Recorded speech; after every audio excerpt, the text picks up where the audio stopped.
Maker is an awesome drink that started as a way for baristas to hang out with customers and do something fun even when it's busy and you can't talk. First you need 2 shots espresso, 2 ounces each.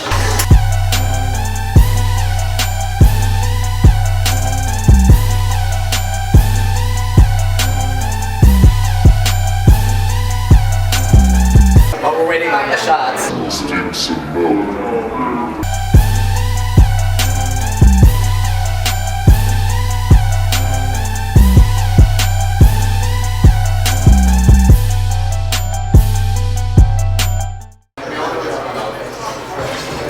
want to pour enough milk into a glass so that the shot can completely submerge itself, but not too much so that you're chugging like 60 ounces of milk, which no one ever wants to do. So like 8 ounces is pretty good, depending on the size of the shot glass. And so what you do is you take the shot glass, you do cheers or whatever you feel like doing.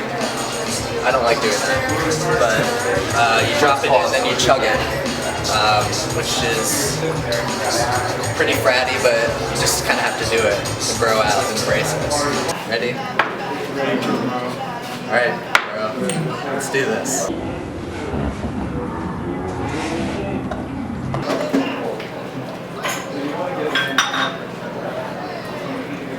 Oh man. And that is a coffee maker, which if you've done it right, should end up a little bit on yourself.